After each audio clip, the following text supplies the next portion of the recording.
Welcome to Season 4 of the Vulnerable Power Show, a deep dive into the heart and soul of leadership, where we spotlight visionary leaders, spiritual entrepreneurs, innovative executives, and New Earth pioneers who have all done the inner work and soul searching to transform and step into their greater calling and mission, here to make a big impact for collective good.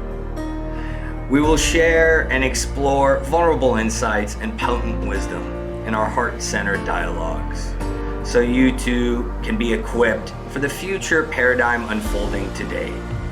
Be empowered with the skills, tools, and practices so you too can do the transformative work and be the ascending leader you came here to be. Together, let's bring more heart and soul back to leadership around the world. Welcome back, everybody. Welcome back to Season 4 of the Vulnerable Power Show, taking you deep into heart-centered and soulful leadership. Here we talk all things transformation and inner work. And, you know, I've really learned that being a mystic involves embodying and embracing the mystery, this great not knowingness, which for a type A leader, it's really hard to do. And so when my first guest ever on a show that dropped in a meditative state on the mountain, Vulnerable Power, what's that? What's that going to be? Brian Kelly circled back to invite me to a gathering of some old friends. And if I was old Haas and I didn't embrace the mystery, I'd say, I don't really know about that. I don't think that's for me. It felt beyond the mind resonant. So I went back. So shout out to Brian, and met the guest today, a soul brother, I would say, who is going to teach us about what it means as we explore this notion of what it means to find our voice, to find our true agency. And we had a very initial deep discussion together where he really took the conversation. We went into some of what I call the hidden dimensions of life. He brought up Joseph Campbell, and he shared his passion about the power of story, the power of word, and telling our stories. And in fact, Mark, who I'm introducing right now, and it's a pleasure to have him on, holds space for writers to develop their stories. And in a lot of cases, these are leaders that are actually healing traumas and seeking redemption and liberation. So really powerful topic today as we explore this notion of finding your voice. So without further ado, we got Marky Mark in the Irish bunch joining Hossie Haas in the Persian bunch. How you doing, Mr. O'Brien? It's a communion, my friend.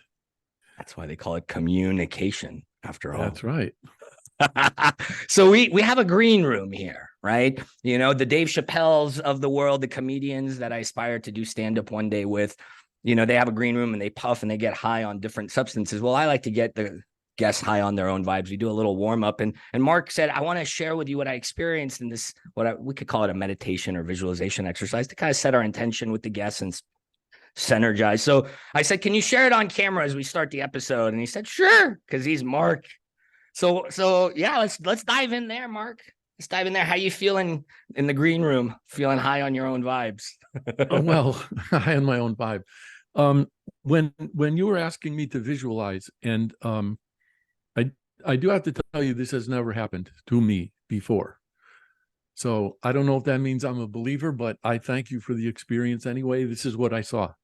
I saw a sky as black as you can imagine, full of stars. And when I saw that, I experienced full body goosebumps, as if I were being inhabited by something. And I promise you, I have never experienced that in a conversation. A great mystery. And the Christian mysticism, brother, they actually called that the descent of grace, or the descent of the Holy Spirit, or the Holy Fire. Now scientists are converging on this notion of bioelectromagnetic energy. And yeah, thank you for sharing that. That is, I bow back. That's awesome. And thank you for sharing it, because yeah, it's a testament to the space that's possible when we master ourselves and we master what we're about to talk about. You know, this notion of what you had to go through yourself. I want to start where I didn't think I was going to start. I want to toss my own curveball here. You said when we first chatted, before I cried in front of you, and, you know, we talked about me writing my own book, the first book, let's say, and you said this statement. You said every stereotype breaks down at the level of an individual. every stereotype breaks down at the level of an individual. And that's been big learning for me, Mark. That's been big learning, even in judging you, and the stereotypes we carry all over the place, right? What is this? I joke with you, and I have respect for you for the audience's sake. I'm exaggerating. This is my sagacious nature. What is this old white guy from Connecticut or East Coast, former insurance marketing executive? What's he got? And you blew me away, man. You blew me away. You started talking about Joseph Campbell, Man of a Thousand Faces. You were talking about mysticism. So what does this mean for you? This every stereotype breaks down at the level of the individual. Where did you come to learn that? How did you come to learn that? And because that truly has been a very big, as I'm already saying, learning for me. That has opened me to the mystery. That has allowed me then to have experiences with my own, let's say, masters that came before me. I had those experiences. Wait, what? This shit's real. Wait, I can what? I can visual what? There's inner worlds. And it's like you said, it's I think you said it made you feel insignificant before we hit record. It's humbling to this great mystery, this great unknown. So talk to us about stereotypes and contextual authenticity. Hint. And well, so I think I'd probably been acquiring bits and pieces of that most of my life, whether I paid attention to them or not. But I actually appreciate the fact that you just connected it to humility. So at one time, six years or so ago, I got involved with a literacy volunteers group. And, okay. These are people who come to the States. They don't speak English well. It's their second language. And so it's easy to detach and stereotype and whatever it is that you want to think about. Those people, I love that. Those people, them, right? They're not us. No. It's them. And so I was I had an office where this agency was located, and I was sitting there one day, and I could hear a voice. Out in the conference area, there was a tutor who was sitting with a student. And when I started to pay attention to the voice, what the voice was reading sounded really familiar. And so I got up and I went out there, and the tutor was sitting with a woman who looked to be in her early 30s, evidently Hispanic, and they were reading together my children's book, The One and Only Ben. And I learned that the student had been an emergency room doctor in Ecuador. Oh, wow. And she came here. And to help her learn the language, the tutor was working with her with my children's book. And that's when I realized two things. Every stereotype breaks down at the level of individual. And that was incredibly humbling. And I also realized that the so-called American dream is not dead. The people who have lived here long enough, native, to take it for granted, probably dead for them. But there are still people who come here because for them it's very much alive, and all those stereotypes just shattered. It's interesting because when I started traveling, there's two things that dropped in when you said that. When I started traveling, I started to see, because I was like, oh, there's got to be, Europe. They must have places there that are more developed, old world. And I realized how blessed we are in this country, in the great experiment that, let's say, the founding forefathers started, this proverbial Zion, both politically, sociologically, and all that. And it goes to what you're saying, right? We got to actually get out of our bubble, or as my brother taught me, the fish in the water doesn't see its water. You got to actually get out of the environment. When I did, I saw the other point that you astutely brought out, this easy to detach and the state of disassociation and detachment. And we get on autopilot. Here we're talking about heuristics and biases and stereotypes. We get on autopilot. So it's interesting that, yeah, you bring that up and so many beautiful things pop out of that and unpack from that. And I love how everything that you've done has seemed to centered around writing, publishing, literature. I mean, there that seems to be in your journey, right? I mean, let's go back even further.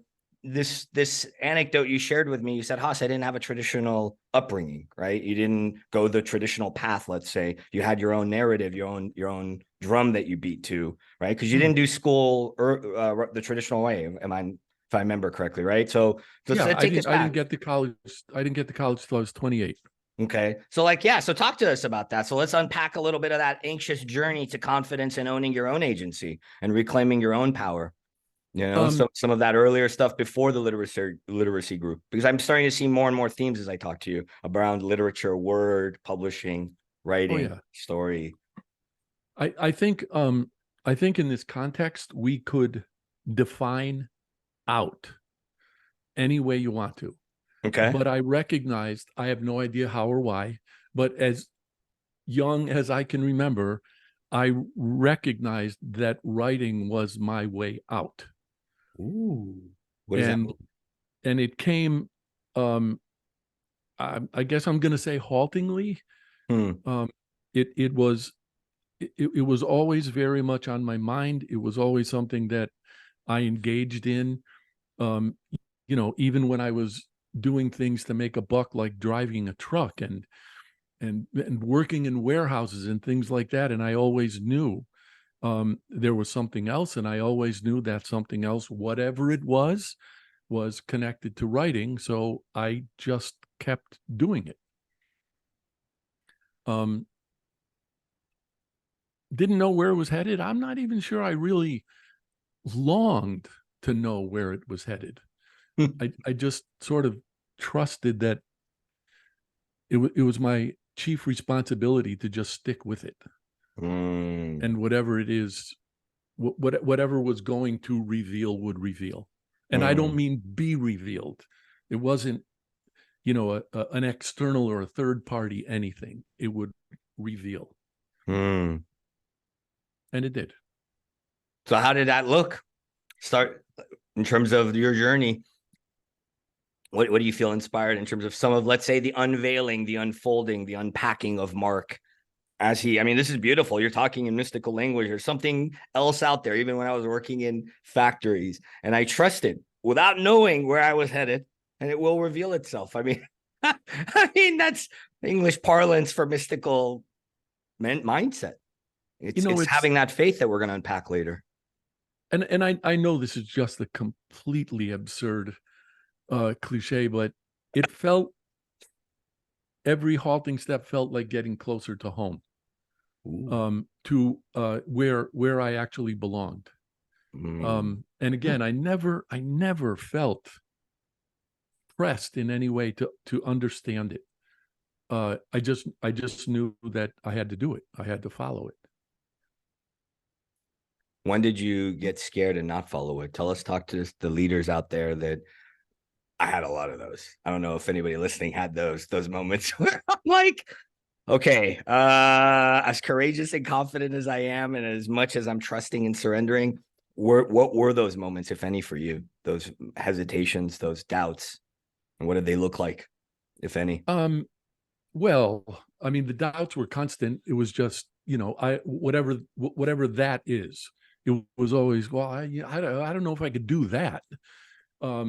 And, even the 10 years after high school that I spent playing music, people would come up and say, wow, you're really good. And that would make me uncomfortable, because I would always be thinking, no, you don't understand. If I can do it, anybody can do it. And then, I realized that playing music in the places we were playing it 5 or 6 nights a week was a job, and it wasn't pretty, and it wasn't even terribly enjoyable. And I thought, wow, man, you're not getting any younger, and you're sure as hell not getting any smarter. You probably ought to do something about that. So that's when and why and how I decided to go back to school. And that too felt like belonging. I absolutely knew I needed to be there when I was there. And I was like a sponge. I just wanted to soak up every single thing I possibly could. Who was the most influential? I remember you told me, I forget. There was an anecdote you shared the first time we chatted when you did mention Haas. I went to school later. When was there was a teacher, I believe, or a professor you said Oh, had yeah, an yeah, yeah. impact. Yeah. Or I So know I quite a few. I remember you saying one specifically, because the way you shared some of what you shared that you're unpacking more of today, it was truly, I'm like, I mean, wow, this guy, you keep humbling yourself. And I appreciate that about you. And I think that's why you've gotten as far as you've gotten, as like a drunken master kind of a vibe, right? You know, by not filtering or judging yourself in a weird way, you've not only remained open in this childlike wonder, or let's say mystical mindset that I'm referring to, you also kind of followed your own path confidently without realizing, because you kept getting that. Even me, I said it to you. Wow, you really are a leader. And you're like, whoa, don't say that about me. I'm glad you put it the way you did, because I don't think I had thought about it precisely this way before. But I do remember the moment you're talking about. So I decided to get my feet wet while I was still working in an appliance distribution warehouse, and I signed up for 2 courses at night. And the Monday night class was Introduction to Management, and oh boy, I mean that was like eating sawdust. And I was thinking, no, man, you just do not belong here. And then on Thursday nights, I was taking Introduction to Literature, and I just loved every second of it. And there were particular moments when I felt, well, I guess I wasn't sure if somebody was revealing to me things that were within me, or affirming for me things were in there that I already knew. But in this intro to the literature class, the professor was just unfailingly supportive and encouraging. And I discovered Campbell because of him, because he said to me, I'm going to teach an honor seminar in the spring, and you need to be in it. And I said, yeah, okay. And he said, if you're saying it like that, I don't think you understand me. And I said, well, what don't I understand? And he said, it meets 3 days a week in the afternoon. And, that was like the whack upside the head. And I thought, wow, okay, this guy sees enough in me that he wants me to do that. So that means I have to quit my job, and I have to move, and I have to relocate to Hartford. And if I'm going to do that, I might as well enroll full time. And all of that happened. And I just knew it was supposed to. I knew he was doing it because of whatever he had recognized in me. And, I needed to know if he was right as much as I wanted to repay his confidence in me, I suppose. Love that. There is a quote, I forget who it's by. It's like, oftentimes when our light goes out, we're grateful for those that come in and show us and remind us of that and rekindle that spark. Because there's a couple of things here that I sense we're going to unpack more of when we get into the should versus shouldn't conversation, and this notion of agency and convincing. Because it's funny to me, because I hear you say management, you didn't say it in this way, management's not for me. I'm not here to convince or tell people what to do, which is probably why it felt like sawdust. And then here you are going into this class where you're drawn to a professor who's opening you up to Joseph Campbell, one of the people I would say, and I don't know if you would agree, that brought mysticism really to the West in a way that's palatable, digestible, relatable. I don't know if this is tangential or not, but nothing's tangential. Everything is one. Go there. I draw what appears to me to be a very distinct, heavy line between managing and leading. And I am very, very comfortable letting people know what I believe should be done, and explaining to them why I believe it should be done, which is, I think, something on the order of vision, and leaders need to have a vision. I am utterly uncomfortable telling people how to get that done. That's none of my business. That's managing. And if I didn't believe in whomever it was to get it done, I'd be talking to somebody else. Why would I tell them? This is interesting. We're going to get into a lot of multidimensionality around this. This thing we're going to bring back up when I want to get into the convince consent conversation that you and I, a lot of, if you don't know and you're new, you joined through Mark, let's say, or you're new to the show in another way. So the show is inspired in the extent that we don't script it. We have a general flavor. And with Mark, we had no idea what the theme was going to be. So we talked about it a few days ago. And I was like, wait, it seems like the theme, right, as Mark is already unpacking in his experience and sharing his wisdom, it unveils itself if you trust, right? So the very basis of the show, the subject matter and the format is one and the same. What we're talking about is how the show comes about. So we're gonna unpack something that's gonna bring out this management leading thing. Let's go back to something that we're also gonna bring out more later: faith and self-confidence. And what you said to me earlier when I first met you, you said, Haas, I feel my role when I asked you what your mission is or calling. Let's say you said, I'm here to catalyze other people's self-belief in themselves, which we're gonna get into because I want to put a feather in the management leader thing for a second. This guy recognized and showed me that there's something in me that is special. And it's fascinating the way you've worded it, because I would say that's our human experience with confidence and our own, let's say, self-belief or gifts, is we don't actually, wait, do I actually have it? Wait, what? And we look for confirmation. And it sounds like you use that verbiage. This professor confirmed what a lot of other people had said leading up to even Haas. Haas even was another one of these. And you're like, really? Me? Nah, shucks. And there is this notion of, we start to then own and recognize, see, oh, wow, I have this within me, and they're reflecting it back to me. Talk to us more about that. What was Mark like before this professor and before these other lessons in this your anxiousness, let's say? What I would say is my anxiousness or my doubt was anxiety. Am I really this? Can I really be this?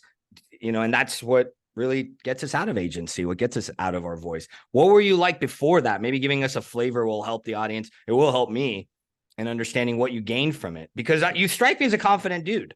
The thing is, I don't think you think you're confident. That's the irony. And then in doing that, that's how you become more confident. That's like the trippy mindset, the tautological mindset I feel leaders need to understand. At least that's how I understood it. You get power by not actually trying to get power. Does that make sense? And that's how I see you showing up. Yeah, that does. It's tautological in a way. And that's why we have to unpack more of it in your human experience. Okay, so I think the word I would use to describe myself up to some point in my life that might even have been in my 40s is lost. Ooh. I didn't know what to do. And if anything, this is I guess an interesting observation about something like middle class life. But if anything, it felt to me like I had too many options. I felt like I could have been a lot of things, and that choice was really difficult. So for the longest time, I did next to nothing. And I enjoyed playing music, so I did that because I enjoyed it. And then, I largely chose jobs that I guess I would say now were beneath me because I knew I could do them. But I also know that I knew that I wouldn't be tested in any way that would cause me more anxiety. And I think now that we're having this conversation, I think what happened is that particular professor created an environment that was in no way threatening, that was entirely encouraging. And all I had to do was express myself. And it just so happens, not that I take it to be accidental, but the way in which he initially wanted me, to express myself was in writing. That was a layup. I didn't know it at the time, but I'm pointing to a closet like you know what I'm doing. I still have a folder in there with all the papers that I wrote in that class, because the marginal notes that he wrote were just incredible. It was like reading those things was like breathing. It was like, yeah, whoa, I guess I do have it. I guess I can do this. He was a nurturer of your genius or of your voice or of your confidence, however you want to word it. I love this. So lost because of too many options. I mean, this probably in this day and age, we have information overload. And it sounds to me like the music was your opportunity to tune out the excess so you could tune in. to Oh. what you really wanted. Yeah, it was absolutely my default. You could probably tell when I was most stressed because I'd have a guitar in my hand. Yeah, So that was you're your exactly right meditation. about that. That was your mindfulness. That was your zenning out. Any athlete, performer, leader, they have something that they get into this state of processing, unpacking. We all have it in different ways. Yeah, So I would say that's yeah. yours. It's tuning in, And harmonics. I would also say that um, melody can be likened to writing. And it's funny that I think of melody in music, but when I think of writing, I always think of rhythm, which is also part of music. And my wife finally got beyond thinking I'm completely nuts. But when I write something, I always print it and walk around and read it aloud. Well, you're kinesthetic verbal like I am, as far as And how if you I don't hear process. the rhythm in it, it's back to the keyboard. So this is interesting. So before we unpack this thing, one other thing I was going to say is it's fascinating because when we get to leadership, oh, don't worry, I'm going to put a lot of cogency and bows around a lot of these things you're unpacking for us, mister. Here you are talking about what this professor did for you. And I would say it's going to come out more as you start to, let's say we start to define or contrast managing versus leading. It sounds to me like this professor was an encouraging space holder, which sounds to me like what you're doing in these workshops that you hold for writers, because you said it this way. He held the space for me to encourage me so I could actually voice myself. That's a leader, as opposed to, hey, Mr. O'Brien, your voice is this. I mean, you're speaking to me. I've had to learn this as a practitioner, as a healer, whatever you want to call me. But yeah, you can't tell them. You have to share the vision. You have to say, Mark, you have these gifts. Right? You have to say to your team, even to yourself. We're going to unpack about self-worth, self-confidence. And then you start to then create the room for you to actually have to do it, not telling you how to do it. I love how you unpack that. And again, here's another realization that never occurred before this conversation. The guy who taught the intro to management class, and God bless him, was a manager. And so what he was teaching was, you have to learn all of these things because that's how management is done. And if I were to take that course today, sometime during the first session, I would say to him, Define pardon irony. me, can you tell me what in the world this has to do with people? Correct. Define irony. What about where do they fit in? Is there any room for them here? Well, we're going to unpack that, because I would say the undertone of my experience with you already in a very, let's say, brief amount of space time is that you are remarkable at holding space. Whether you want to admit it or not, you're remarkable at holding space. And again, I would say it's a testament to your lack of ego, right? You're the way you approach it is you have the power because you're not seeking to have the power. Because can I suggest the test? What's that? Can I suggest the test for you? What test? Can I suggest a test for you? You can suggest anything you want. This is an open season on everything. Yeah. Okay. Try having a Marine for a father and holding on to an ego. Well, let's talk about that. You want to bring up inner child stuff and ancestral work, the type of shamanic leading edge work that I do that I've talked to you about in brief, to the extent that you've withstood my very advanced multidimensional thesis.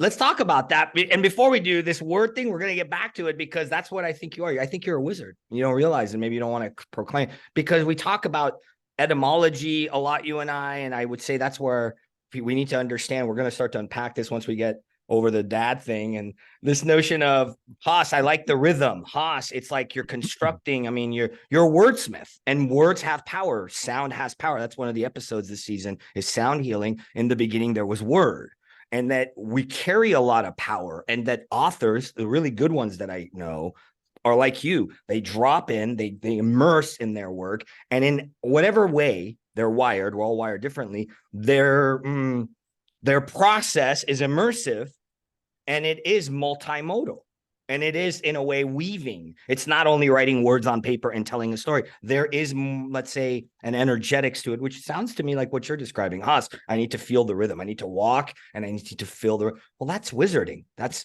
dispelling notions. That's dispelling narratives, right? So we're going to get into that. And after we talk about daddy, tell me more about your father. Well, first I got to first I got to give you an indication of what a bad influence you already are on me. Uh-oh. Because Be I've careful.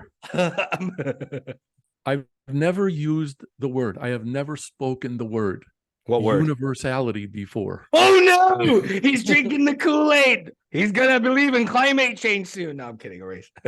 But I also think that good writers incorporate universality in their writing. And what I mean by that is there are aspects to their writing that have to make the human condition accessible. And I don't know how many people I speak for, so I will completely personalize this. Depression taught me what a trap it is to think, wow, nobody knows what I'm going through. Nobody knows what I feel like. Nobody's been through this before. I'm completely alone. And you know what? You don't have to know anything more than basic arithmetic to know how foolish that is, because how many years has the planet been here? And how many human beings have existed on the planet? And we're going to think something that we're experiencing is in any way singular? No. So I think good writers express that and allow readers to connect with the universal whatever it is that they're expressing. You know, there's a guy, he was on my second season. He circled back in my life around the time we're recording this. Shout out to Larry Keslin, big guy. We see you. And he was on like an older brother vibe in the sense of don't write the first book this way.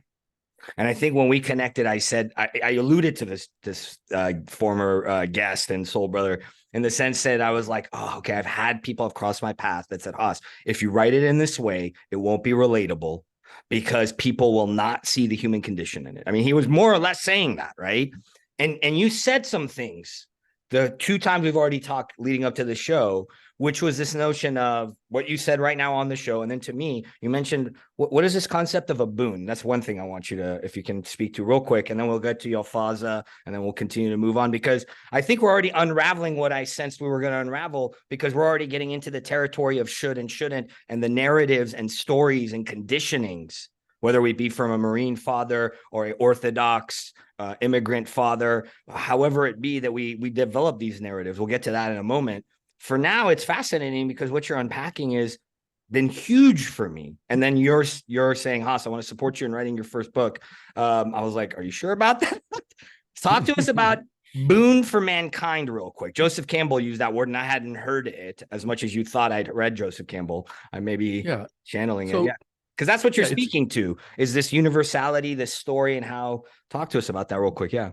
Okay. So it's a definite direct theft from Campbell. Yeah. And, you know, he steals and acknowledges the theft of the term monomyth from James Joyce. But the idea is that, you know, all of our myth stories are essentially one story, and there's, you know, some arguably special significance to the origin of the hero, who then opts to take a departure and meets spirit guides along the way, and then descends into darkness. You know, whether it's Hades, whether it's psychological darkness, whatever it is, undergoes an initiation and then takes on the return. And when he returns as a result of that initiation and what he suffered and gained, etc., he comes back with gifts. He comes back with the boon that he can then share with whatever, his community, his culture, the world, whatever. It's really that simple. If you're willing to think about it that way. And, you know, everybody has in different manifestations, I suppose, darkness, and in all likelihood, more than one period of darkness. And it's what you take from the darkness. And, you know, this is also a terrible cliche, but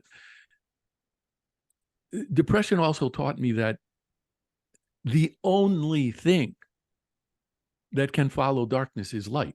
And in the depths of that despair, if you can only hang on to that belief, it's this dark now.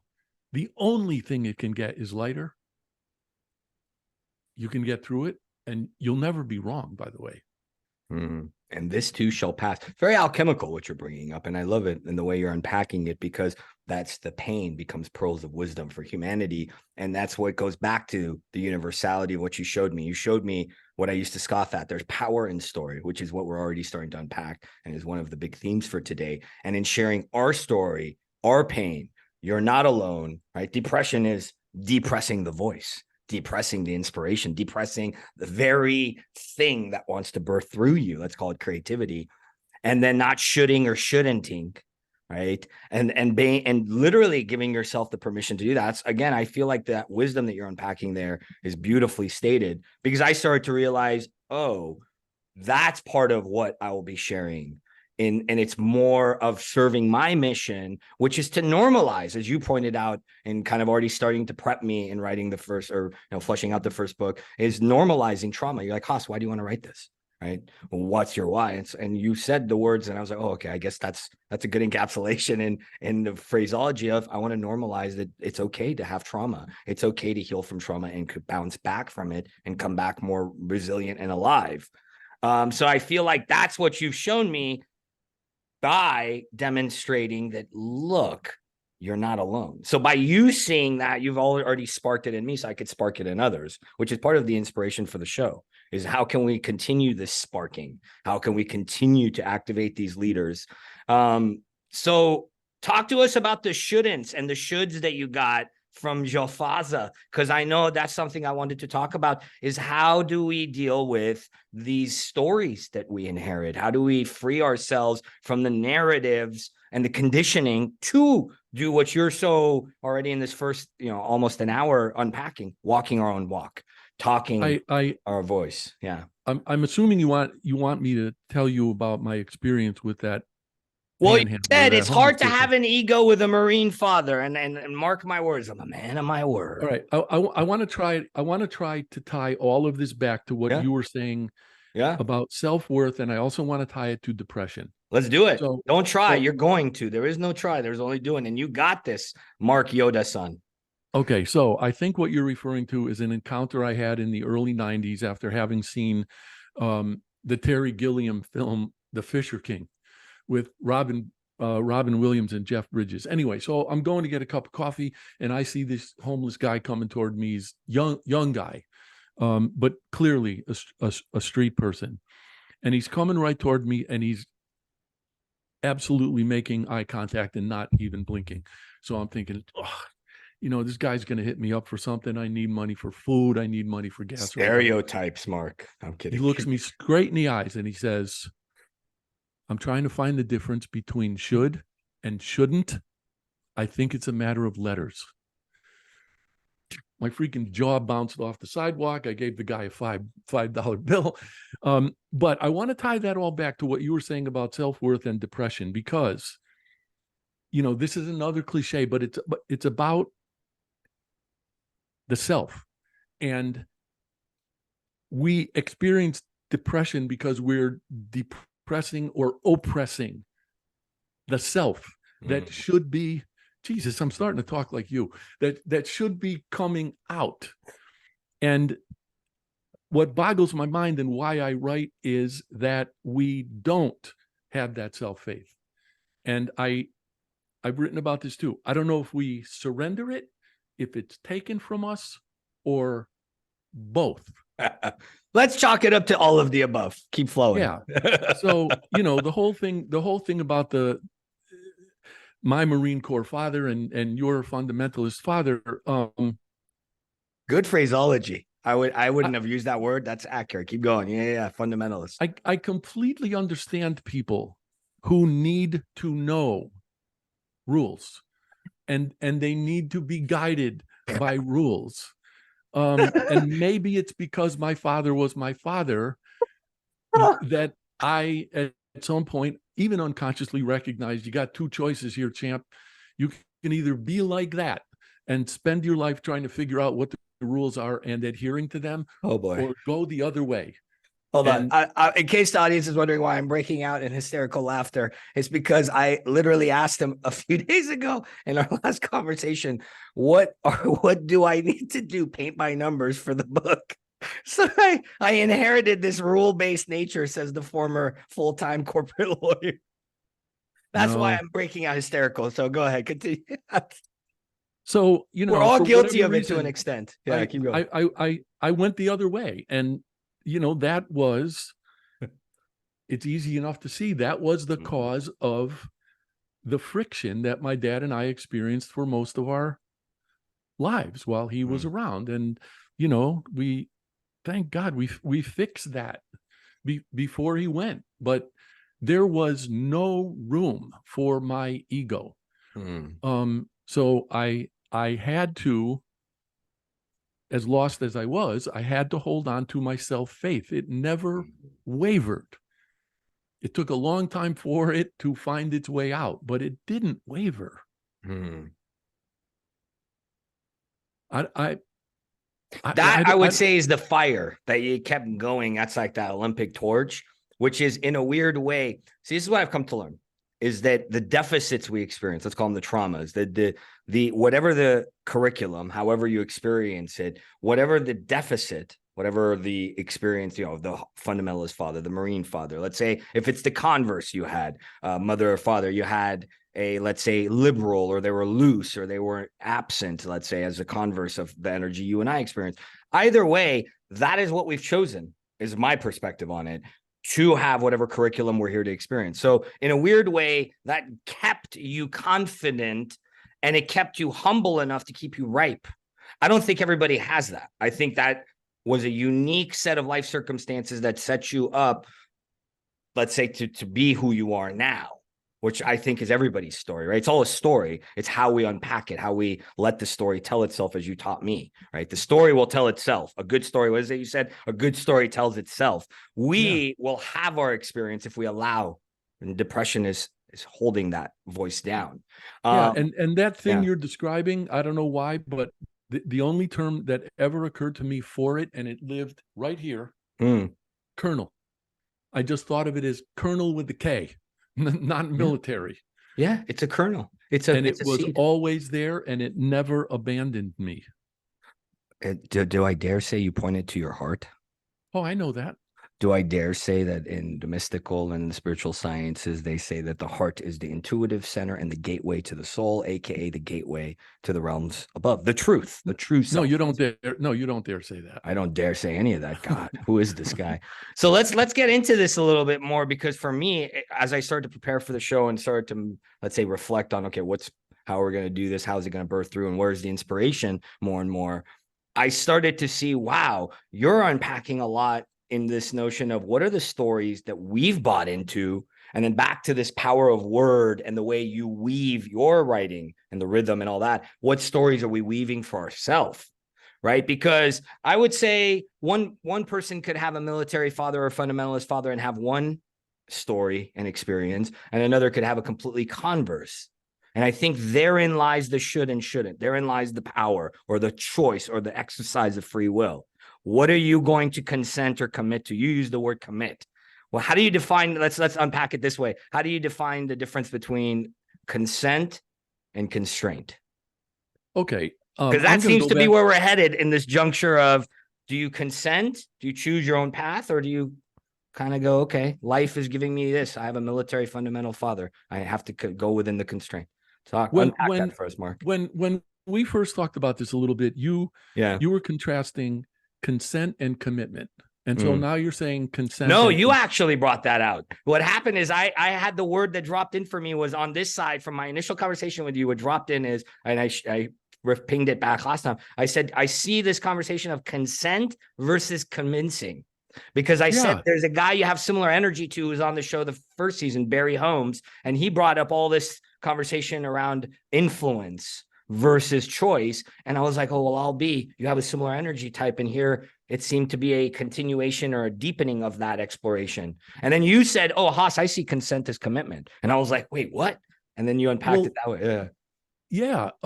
So for whatever this is worth, my recollection was you said we're going to talk about consent and commitment. And I said, I can see them counsel her. as, I can get the stenographer and I'll have her read back the record. No, I'm kidding. I'm teasing you. Keep going. yeah, it's been Whatever a it long was, time. keep flowing. I'm teasing you. Keep going. Yeah. But commitment and constraint work just as well for me because should and shouldn't. Once you've given yourself that consent, once you've given yourself permission to do whatever it is that you think you're compelled or called to do, you've made the commitment and you've broken free of that constraint. And you've recognized, I think, I guess it depends where you live, but that constraint is artificial. And it's probably a remnant of something else that you've been kind of carrying for a while. Stories, narratives. But in giving yourself that consent, you are making the commitment and you're rendering the constraint irrelevant or immaterial. Doesn't matter anymore. I wrote something over the weekend, and somebody commented on it and said, you probably shouldn't write before you have your first cup of coffee. And I think that was that gentleman's way, and he is a gentleman, of disagreeing with what I wrote. And I'm actually writing something this week that will be published on Monday that I think he's also going to disagree with. But what I recognize is I don't make the choice to be deliberately or overtly offensive. I don't. But it happens naturally. Well, I have a gift. That's your Aquarian nature. But I also have a responsibility to my own creativity. And I don't know if you've ever heard of Harry Crews, the late great Harry Crews, and I don't, I don't choose to take things as far as he did in some of his writing, but he said that it was the writer's duty to write of the unutterable and the unendurable. And some of his writing is positively brutal. Well, it sounds like Pressfield, right? In the War of Art or the Art of War, I forget. Yeah. It's War of Art. It's this notion of, it's like the spirit, in spiritus, right? This creative. I love that responsibility, my own creativity. Who are we to denounce the divine spirit coming through, the creative force, the muses, let's say, a non-denominational, non-religious analogy, that want to birth through us, and versus depressing that, oppressing that, shouldn't that. And I say that as a sacred role. That's really beautifully worded. Yeah. And I also think another of our creative responsibilities is the notion that just because you can do something, it doesn't necessarily mean you should. Which we're going to get into the power of voice. I mean, the very stories that have put spells on so many of us, right? And even today, we have all these different narratives. What kind of Kool-Aid are you drinking into? It's really whoever has the most, let's say, power, influence to put the story out there evocatively and consistently in your face. That's then what we're going to buy into, if now following the wisdom you're putting forward, if you don't actually tune into the kernel of truth in your heart. So is it the external stuff you're going to listen to, or the true that's coming through you?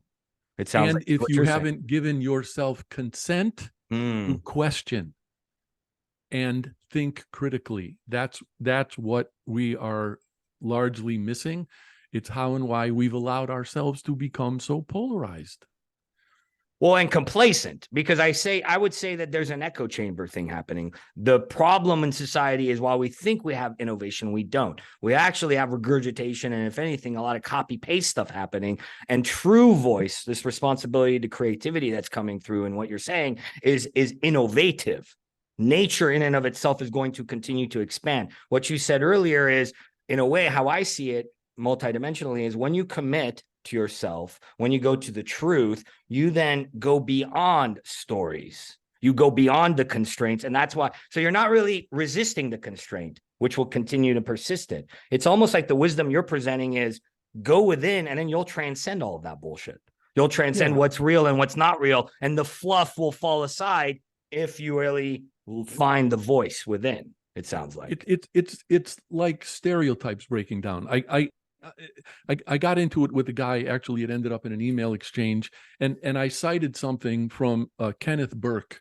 Kenneth Burke said, an ideology is like a spirit taking up its abode in a body, and it will cause that body to hop around in particular ways. And if a different spirit had happened to inhabit it, it would have hopped around in other ways. And I shared it with this guy, and he said to me, this is absolutely mind-boggling. It happened a couple of years ago. I still can't get over it. He said, I don't have an ideology. And I couldn't even tell him, dude, you just proved Kenneth Burke's point. But there is safety and self-protection in the defensive stances of stereotypes. And it's the same thing with ideologies. No. Don't make me try to think anymore. This is my truth right here. I'm good. It goes back to what you said. I mean, you couldn't have said it any better, because that's my thesis. It's easy to detach. It's easy to be in an autopilot, disassociative, out of your body, not embodied state, which is where these heuristics thrive. Now you're going one step even further, which I love this, because you're almost saying, like Haas, these are energies coming. I mean, you're using language that in one of the episodes this season, we go into what are ghosts, what are paranormal. And in ancient times, they would literally listen to us and they'd say these things are real because otherworldly energies, by my interpretation, I've experienced them. So you're literally speaking this lingo of these are energies. They're hopping in and out, and then we're giving them life force. And in a way, nothing is real. Everything's a story. Nothing is absolutely there. So in a weird way, all we're doing is we're feeding illusion. We're feeding delusion. What the ancients used to call Maya, the Matrix. It's very Neoplatonic. I mean, you know this stuff for the audience's sake. So it's interesting to me, because as I hear you, I go, wow, this is mind blowing. Because in a weird way, what you're inviting us all into, and let's not say weird, let's erase that word. The access point that you're taking, it's not through the spiritual lens. It's through this understanding of self-exploration and finding your autonomy, finding your voice, committing to give yourself the permission. I don't sense you need to even critically think. I think what we need to do is unthink. If anything, you're inviting in an unthinking and unlearning, as many of these coaches and leaders nowadays are promoting, to allow the real narrative, the real to come through. And to your point, I completely believe, there's a growing list of dying arts, but one of the first ones that got added to the list was not pragmatism, empiricism. It's like we're conditioned to not even trust our own senses anymore. Correct. The whole thing about if it walks like a duck and quacks like a duck, it's probably a duck. We don't even buy that anymore. We're pulling our own leg, right? I mean, that goes into Carl Jung and the work that I do, the collective shadow, right? I mean, for me, to use your lingo of us versus them, the stereotypes I had of, let's say, the powers that be, the elite, those that are running the game, even if that's real, which I know it is, because I'm an occultist and mystic, and I've, traveled in that realm. And it's fascinating, because so what if it is, right? And that's another invitation you're offering. So what if that's all real? You're contributing to that. You're buying into that. What stories are you taking on? And what power are you conceding? I think that's one of the biggest tricks. The biggest tricks is that we've convinced ourselves we have no power. And again, that's what you're bringing out. So that's this notion of, what does it matter? Which then takes us back to autopilot. It's easier to then accept these ideologies and not, because what's underlying all of this, Mark? Would you say trauma, uncomfortable stuff, and the leaders that you've been walking through? Let's start to unpack this some more. This appreciation of when they start to write their stories, share their stories, their boons for mankind. What have you noticed in the authors that you've been coaching the last few years? What is this common thing that you said to me a word, and I was like, and it led to me crying, right? This is part of redemption. I want to write the story of why I didn't see my brother's pain led to his suicide. I see there's a lot of mysticism and healing you're doing, whether you say it or not, in the way you unpack it. So how do you relate to the ways that you're holding space for these leaders now that you've seen what you've done for yourself? I think generally, I want to know, and I want to leave room for the way people think.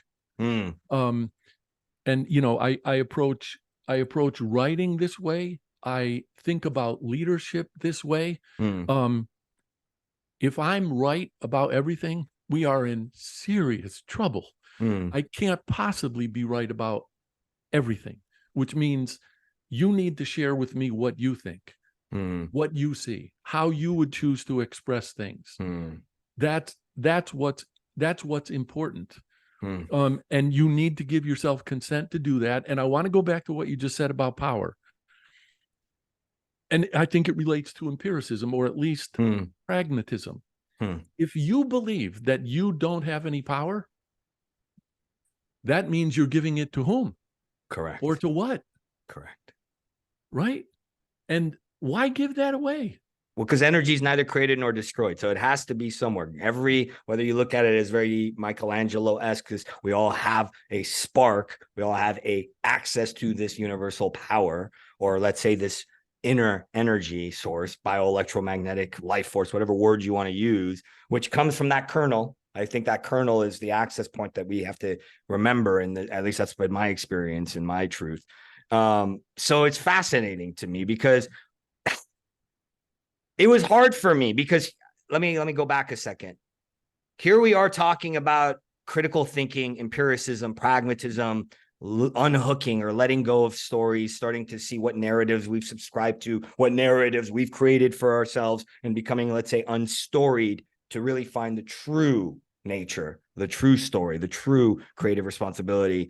I find that sometimes, have you ever experienced this? Let me put it cogently this way. Have you ever experienced where you think you've arrived or you think you're no longer telling the story and you are, which is kind of akin to the guy that's like, I have no ideology. Well, that's an ideology. The not having an ideology is an ideology. It's the converse, So have you ever had that? Because I find that that's another trip that we can have, a trip up we can have as leaders. We can go, okay, I finally have gotten to the final veil. These stories, actually, I've unconditioned all these narratives. I've unhooked myself, and they're still telling another story. How do you relate to that?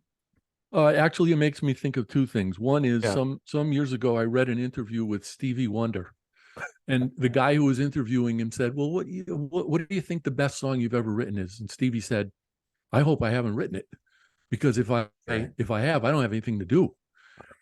And the other thing I like in that too is the writing of mind that I trust the most is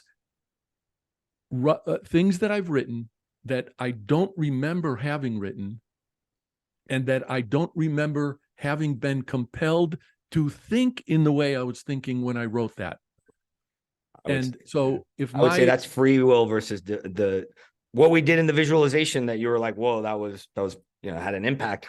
I would say that's then allowing or channeling, let's say, or transmit. That's opening to a greater information source than a man-made or egoic thought-based one, because that's what you're quintessentially describing. That's what, let's say, a channeler, a healthy one, not one that disassociates and speaks gobbledygook, one that's actually picking up from the 0 point field, from the great mystery. And you're like, wait a shit, I wrote this. I've had that. And then versus you constructing it. Is that a good paraphrase? I mean, you're basically describing channeling, I would say. I think of it too in terms of evolution. Okay, talk to us about that. What do you mean? Well, and I believe that this is going to sound ridiculous, but because it's so obvious, consciousness is always evolving. The last literature course I took was called Origins of the Self.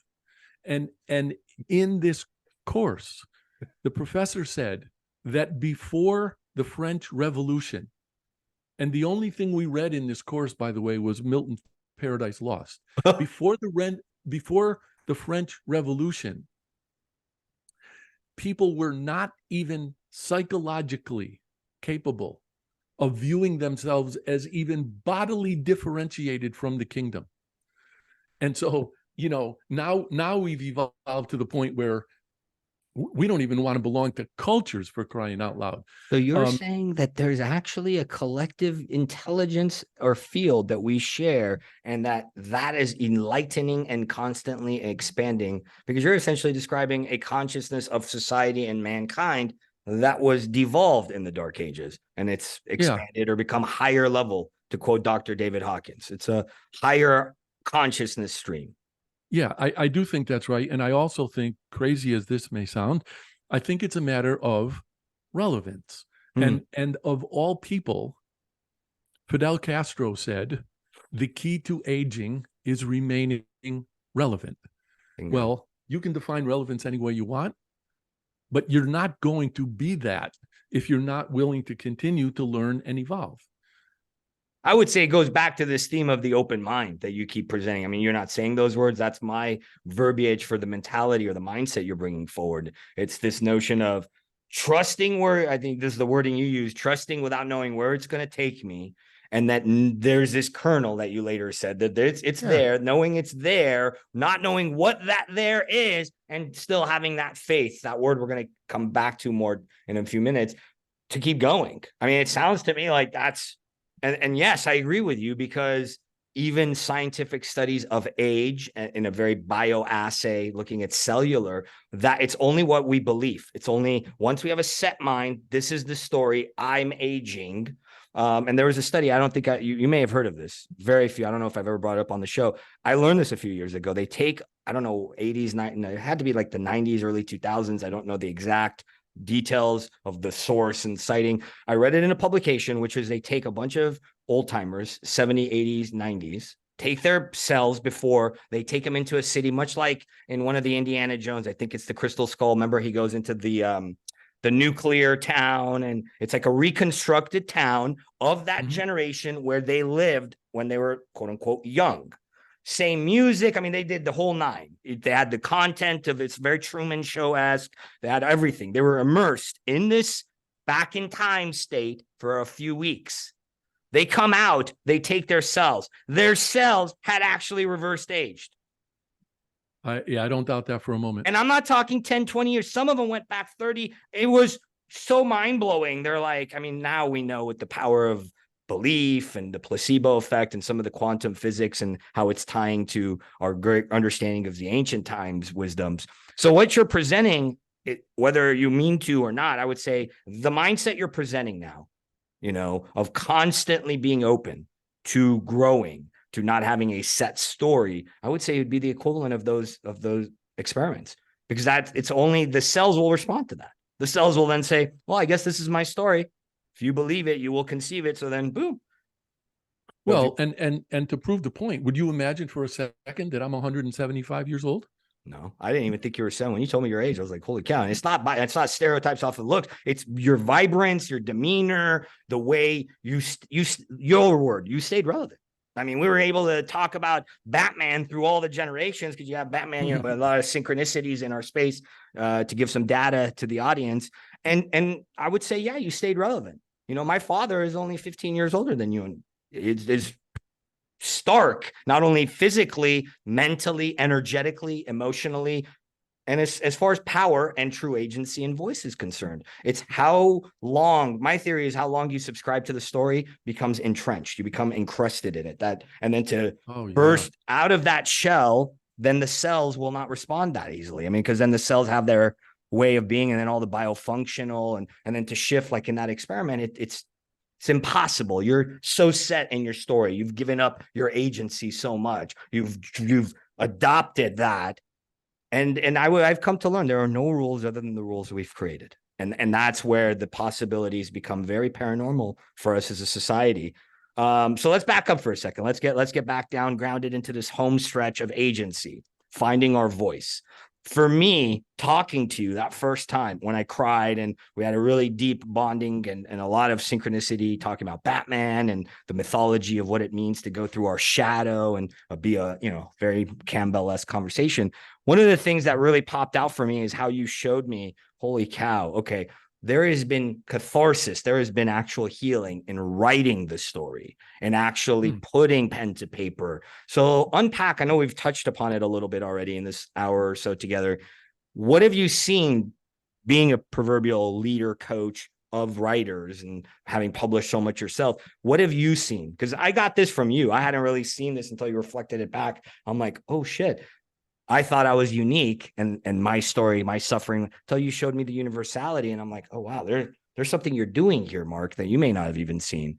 So talk to us about how how when writers write, what happens to trauma? What happens to their healing? What happens? What are the things you're starting to notice that you presented to me that I hadn't really considered or appreciated, shall I say? I do have to say that I think everybody is different. So everybody who writes is different. But I know for me, and this may actually take us back to the larger conversation we had about art. I think that I express things in my writing that I am probably not consciously aware of when I'm doing it. So people look at some things I've written, including, crazily enough, children's books, and then adults will ask me questions about those things, and they're typically reflective of, those questions are reflective of traumas that I might have experienced either in childhood or adulthood. And so when they first started asking me those, my first reaction was to say no. And then I stopped thinking of those. I stopped thinking of physical answers to the questions. And I started thinking of psychological answers and emotional answers to those questions. They were exactly right. And I had to concede that, that stuff shone through somehow. Although it wasn't deliberate on my part, at least I don't think it was. And so I think you had a responsibility, right? I mean, it wanted to birth through you. And that goes back to this. Is it you writing, or is it a greater intelligence writing through us? In that instance, it sounds like it's both. It's you, it's leaking through the subconscious, and it's also coming through the superconscious from the higher self. It's coming together. Yeah. Two things come to mind when you talk about responsibility. First, in writing, especially what I've written for children, I thought my responsibility was to try to make sure that no kid ever felt like I did. Which was? That without reassurance, without reinforcement of the fact that I was okay. I mean, the last thing I believed about myself when I was a kid is that I was okay. And so I just, when kids read my stories or had them read to them, I wanted them to know that they were okay. And then the other aspect of the responsibility that I didn't see at all was that writing and publishing books for children was like having children, right? So you create these things, they're out in the world, then they start to find their way, and you have to be with them, which is how and why I've had the amazingly rewarding experiences of being invited to schools and libraries and things. And to me, I didn't even know I hadn't lived until I got put in a gym with 300 and 400 kids at a time. And it was just unbelievable. And nobody had a better time than I did. It's interesting because you're bringing forth something that I talk about from a more, let's say, legal spiritual space, which is anything we birth through, whether it be a work of art, a publication, or a founder creating a technology or a company. It's an extension of us. It's birthed through us, and it's an extension of our energy field, right? So in this instance, we were touching upon how it birthed through as a result of your earlier experience, and maybe it was a catharsis or healing that you hadn't realized in writing the story. And then in addition to that, you're now alluding to then that once you birth it, then it's almost like, yeah, it takes it places, and then it takes you places as a extension of you, because that's part of your responsibility in society, or in why, let's say, the mystery had you birthed it through. And in the whole circular thing, I keep thinking about Campbell's monomyth. What happens is, so you accept that responsibility. Okay, I have this invitation. I got to go. I got to go to this school. You committed.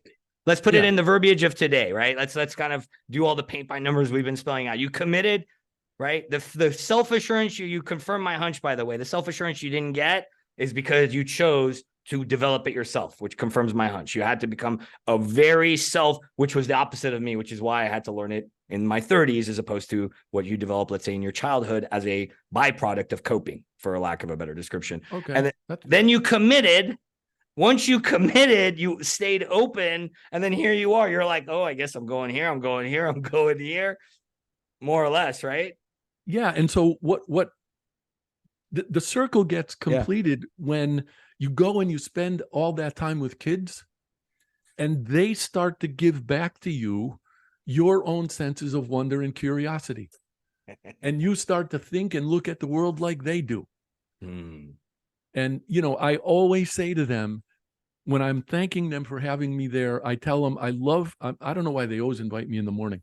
I always tell them I love to start my days coming here because all of you are so bright and happy and eager. And you know what I have to do now? I have to go back to work with a bunch of grumpy old people.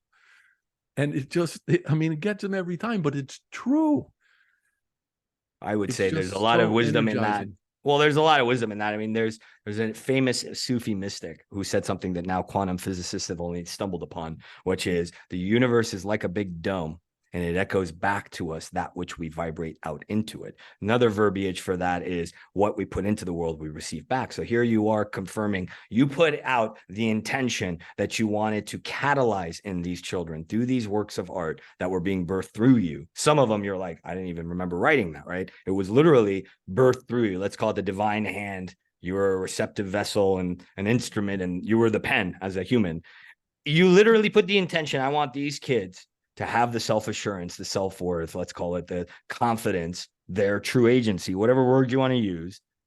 And then you got back the very juju you put out there. I would say, yeah, you put negative juju, you want to pirate, parasite, take advantage of humans, well, you're going to get that back. That's where cancer, trauma, disease, divorce, and where a lot of billionaires, not that all billionaires are bad or they have bad, I'm saying those that are driven by, let's say, ulterior motives that they may not realize are driving them, stories they may not realize are driving them, stereotypes they don't realize they're driving them. I would say they get back in spades. You're confirming a fundamental law of the universe. Do you remember experiences from your young life in which particular people on, I don't know if I should characterize this as random occasions or not, would give you the indication that they saw something in you that other people, particularly parents, probably had not? I had converse experiences to that, as well as experiences to what you're akin to what you're describing. So the converse, I start with the no first. I had, God bless her, an aunt, biological, who literally sat me down at 12. I think I talked about this last season. We had a gal, Miriam, talk about childhood. Her specialty is spirituality, wellness, mindfulness in children and raising conscious kids. And we talked about this notion of my own disassociation. And I may have brought it up in that episode. If not, if it's regurgitative and you've seen that, I apologize. There was an experience I had. I was 12. My aunt sits me down. She says, draws a graph. And she goes, okay, here's everybody. And she draws the baseline. And she says, here's you. Not a positive, palatable experience, very, very emotionally stunting. That was part of where then I took on the story of I'm too much. So then the converse of that didn't happen until later. So maybe one child, the mentor I had, the chess family friend who's now become very politicized with the political positioning he took with the medical freedoms and stuff like that. His father, God rest his soul, was one of them that was dropping in. Human Haas wants to say, no, Mark, I had the story I want to keep telling is, no, Mark, nobody told me I was special until I grew up and all these teachers said, you know who you are and all the metaphysical gifts you have in your spiritual prodigy.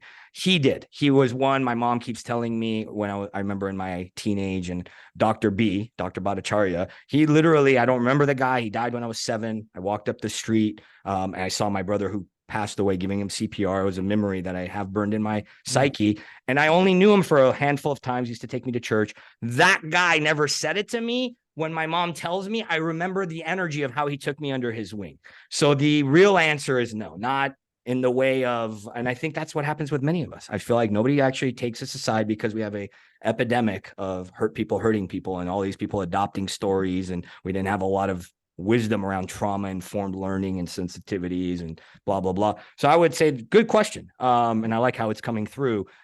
No. And that's, I would say that's why I overcompensated.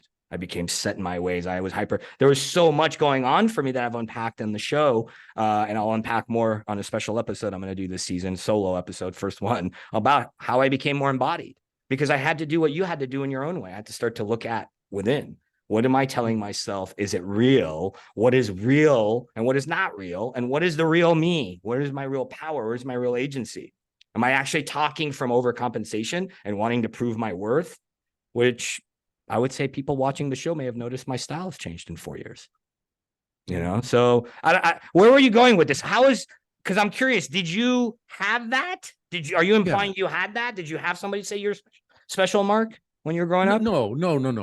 Nobody ever said, "Oh, you're special." But you know, there were a few encounters in which people were, I'm going to use your term, one way or the other, nurturing. But I'll tell you why I asked you. I remain so close to that experience that I was in a gym one day and a woman came in and she had her little son with her. The kid had no business being in the gym, but nobody at the front desk stopped her. So she comes in with this little kid. His name is Joey. And she must have gone off to like an aerobics class or something. I don't know what she did, but she just kind of left Joey there. So I see the kid standing there. So I said, come on over here. You want to, you want to work out with me, right? So I'm showing him what I'm doing and I'm giving him light weight so he can do whatever we're doing. And so the woman must have gotten through with the class. And she comes out and she starts screaming at the kid, leave that man alone. And I said, he's not bothering me. As a matter of fact, we're sort of having a good time here. So she went away for a few more minutes and then she came back and started screaming at him again. We got to go. We got to go. I sat down on a bench and I was not separated chronologically from any of those experiences that I had. I sat him down and I put my hands on his shoulders and I looked him in the face and I said, Joey, I have no idea if you're going to remember me. I don't know, but I hope you remember this. You're okay. You are completely fine and you're going to be fine. Just believe that. All right. And he said, yeah. You described I have no idea what happened. I'm deeply moved. You described pretty much my recollection as a child of what Dr. B would do. Yep. It's interesting. He may not, I don't recall those words. It was the manner in which, let's goes back to what is a leader, right? Your professor. It's the encouraging space holder. Let's call it a nurturing space holder. And that okay languaging is huge. In 2018, I stumbled upon, now it's becoming proliferated, somatosensory body work, trauma-informed, understanding the nervous system. And literally this beautiful soul who teaches this work, all she did in a 20-minute workshop, all we did is close our eyes, put our hands on our heart and say, this is me, rub our heart and say, this is me, I'm saying. I cried for hours on hours and hours on end. There was so much emotion, suppressed stuff. Let's call it letting go of what we've outgrown, right? So many of these dissolving of these stories that had shackled me. And those stories are housed in the cells. They're housed in the heart. They're housed in the mental, as well as, in the energetic field. So here you are saying you did that for Joey, you son of a gun. You Dr. B Joey. I mean, yeah, I would say, wow, that's what I'm blown away right now, because the synchronicity in which you relayed what you did for that young man and what I was alluding to. And as the audience could tell, I was obviously still passionately close to that story in a neutral way. I'm not charged by it. I hold it as a cherished memory. And here you are saying these things stay with us. I would say those are those sparks, right? That when our own light has gone out, and it's hard to go beyond the story. It's hard to know you're okay, especially when the stories and narratives are really doomsday dramatic. And I would say that's the narratives the collective has woven for the last 20, 30, 50, maybe 100 years. Our society has drank in a lot of powerless stories, a lot of discouraging stories, a lot of we're not okay, Joey stories. Yeah. And so I think what happens is once we get beyond that, I would not choose to be without it, because it's that reflection and that contrast that keeps my determination sharp to not be that, to not default to that, to not accept that, to try to grow beyond that, and to try to help others understand they don't have to settle for it. That's what got me about Joey. I mean, it was so reminiscent of what I had contended with. I Jesus Christ, I couldn't have let that kid leave there, excuse me, without giving him some opportunity to understand there was more than all that shit that he was getting on a daily basis. And it didn't define him. I would I say couldn't that's have put what it that way to him. Well, that's what you're doing, Mark, whether you're doing it for the little Joeys or the big Joeys and Lauras and Haas's, because I would say in a weird way, my thesis, and what I've come to see as the trauma epidemic that those like Gabor Mate are alluding to is that there's an inner child wounding problem. And the science is now confirming it with these studies. The adverse childhood experiences study out of Kaiser and all the chronic illnesses that go back to the little Joey experiences of not being okay. And then having, was that his mom that kept coming in the gym? Yeah. That's God, I love you, Mom. If you ever watch these episodes, that was my mom. God bless her. It was like a very, no, you're bothering him. And then Dr. B would always be like, no, he's okay, Manisha. No, my mom's name, I'm deep. I almost cried again. You son of a gun. You almost got me again. Because I was like, man, you did for Joy what that guy did for me. And then here my mom came in and was like, no, it made me feel unsafe again because that was the wounding in our family. Your military dad, my thesis is he was wounded. He didn't know joy. Oh my God, he was wounded. Sure he was. Yeah. And then we inherit rule-based culture. And then that's it. That's epigenetics. Epigenetics is our DNA housing the stories. and then whether we choose to say, okay, I'm going to keep this DNA, or I can see that the DNA will change and the story will change. You're doing really profound healing work, my man.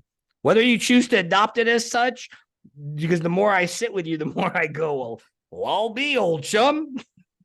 Well, and you know what? I'm just going to offer this too. Yeah. So, the kid I was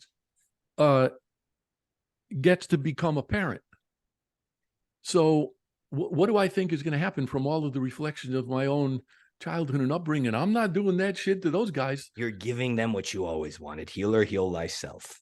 Writer, for thyself. We're really writing the story for ourselves, aren't we? After all. I'm really writing this because old Haas still is in pain, and old Haas still feels responsible for his brother's passing. No matter how much I want to say I don't, I still feel the pain.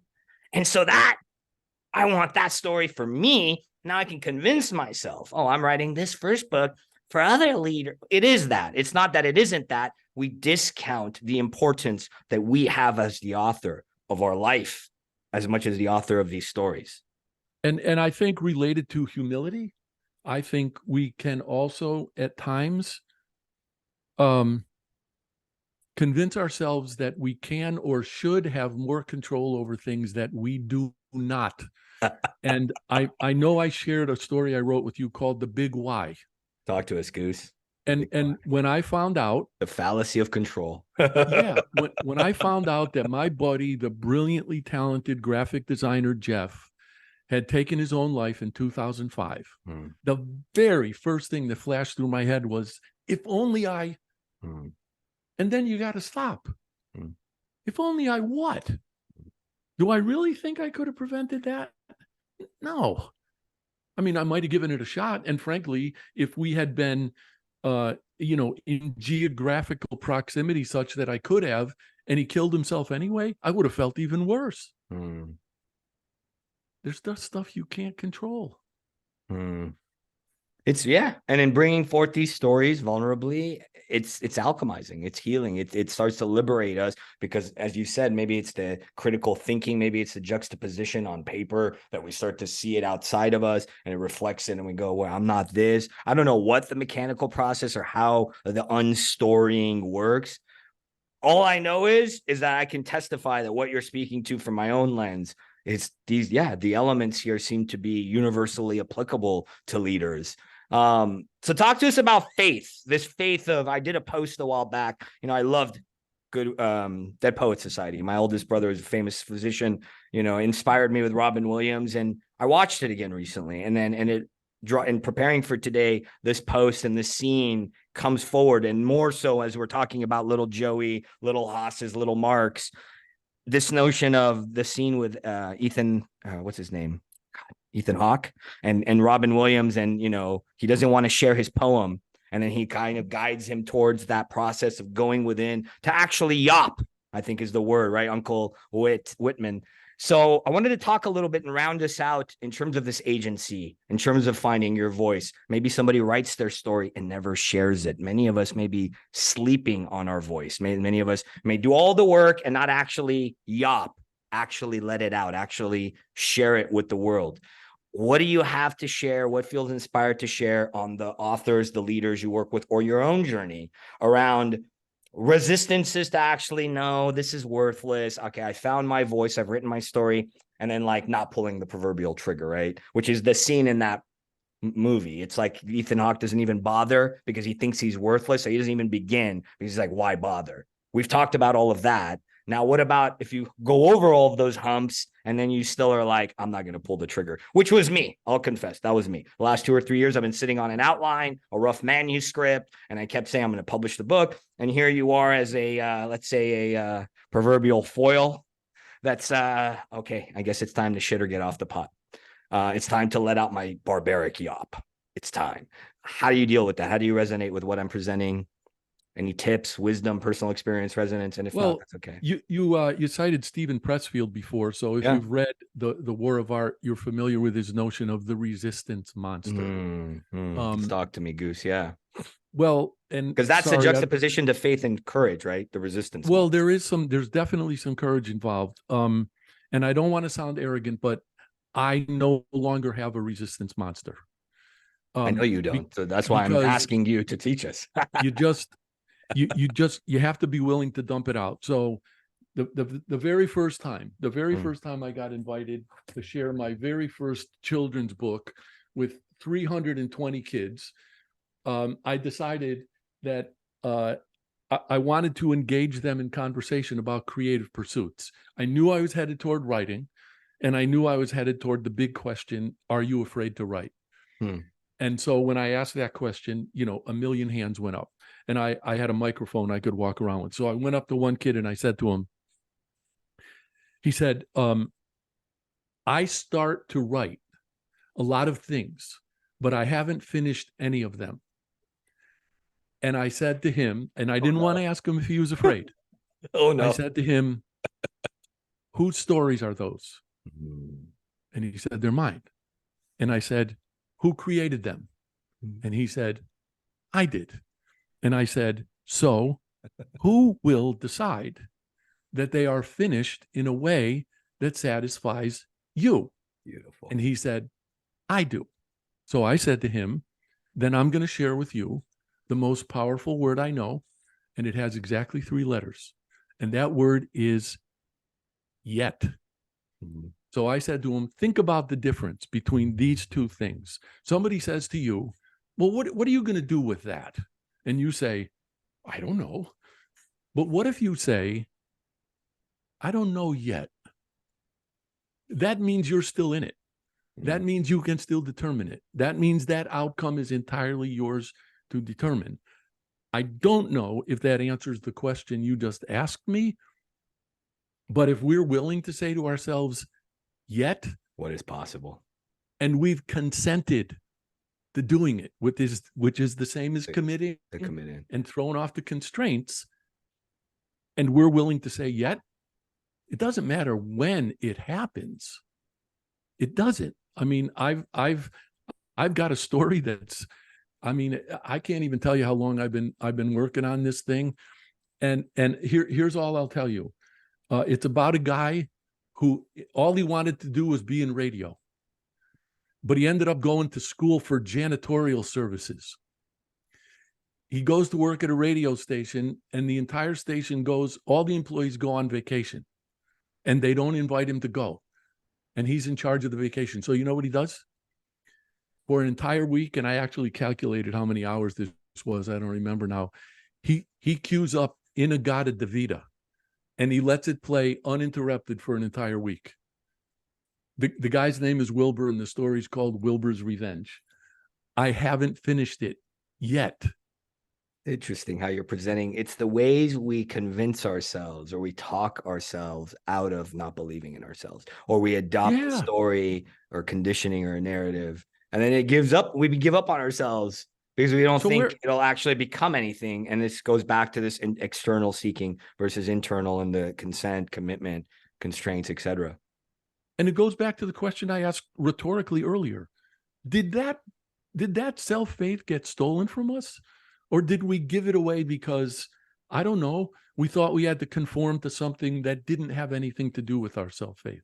I don't know. I would say both. I would say, in a way, let's say, if you take Nietzsche's approach, right, good versus, beyond morality, and his look at history was that, like, there is this minority that then became the majority, and then that then determined morality and all of this. So somewhere along the lines, historically, as a collective, we did acquiesce, use a legal word. We kind of said, okay, by not asserting it, we gave it away. Let's call it that. And then there were some that said, sure, I'll take it.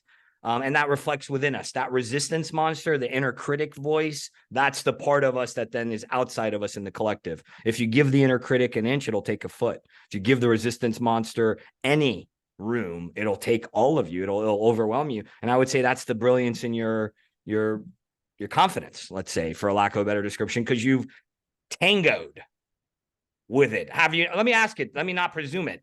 Have you tangoed with that? How did you? Last question, because I think we're in this home stretch of how are we interpreting life? This really brilliant exercise that you brought out in terms of a way for leaders to find their own voice on this episode. How did you tame your resistance monster? Instead of me presuming or projecting, and maybe I may be right, my hunch may be correct, because you've gotten good at it. Now you don't have a resistance monster. That wasn't always the case, I would imagine. At some points, even if it was a tiny monster, it was still there. How did you tango with it? I'm going to go about it in two ways, and one of the two of us, or maybe both of us, may take heat for this, but Nietzsche also wrote that free will this is his terminology, the theologian's artifice, created for the purpose of imputing guilt. So it's an illusion to make us think, and that we're not exercising it, so the guilt trap keeps us still. Well, and let's not lose sight of control, shall we? If they can impute that guilt, that's a way for them to exercise control over you. Dominion. And this is the tough part, and I hope people just accept that these were Nietzsche's words. Because of that notion, he said, Christianity is the metaphysics of the hangman. So keeps you in limbo. Keeps you in limbo. I just started to think, okay, maybe all of these rules just shouldn't be taken at face value. This is getting interesting. Doesn't mean they're without merit. Correct. But they need to be explored. And the other thing I will tell you is, as this late blooming college student, somewhere around the age of 30, I was asked to be a teaching assistant for the freshman composition course. And at Trinity College, where I ended up, the freshman comp class was always handed off to the low man on the totem pole in the English department, who happened to be a brilliant guy named David Langston, whose PhD was in intellectual history. So I think I was probably in his company for, 2 or 3 weeks before I dared open my mouth, because I figured I'm just going to reveal myself to be a moron. But he said to this class, and it took me a good 20 years anyway to figure out what he meant. You can't learn to write. You can only learn to rewrite. And what that meant was you have to be willing and fearless enough to just dump it out. Then you can stand back from it and look at it, understand what you thought, understand whether what you thought made sense, whether it needs to be reorganized, and whether this is sensible or not. I came to look at that as sculpting. Well, weaving, sculpting, writing, they're all creative acts that mold and weave. So I love this. It's not only Christianity. I mean, the man said on the temple sermon on the Temple Mount, something that Muhammad said, something that I sense Moshe, aka Moses, said. I definitely know the Zoroaster, the monotheist before him, and Akhenaten before that said this, which is, you are the power source. There is no intermediary, right? So even an author An author is giving you an opportunity for interpretation, much like the exercise we're going to do in a moment. This is the artist. The artist doesn't say this is what it is. It gives you an opportunity as a reference point. You can buy their story that Van Gogh's screaming face is what or you have room, right? The temple of God is within you. There is no intermediary. What is the truth? The truth is whatever you devise it to be. So I like that you said it's the hangman's medicine, because yeah, I would say in its modern use, these institutions, whatever they are, they do assert a power or a narrative that we have a choice. It doesn't mean it's the ultimate choice. And I love what you said about free will, because I will say that I agree and disagree. The way I learned it is there's a mountain. How far up the mountain you go is predetermined.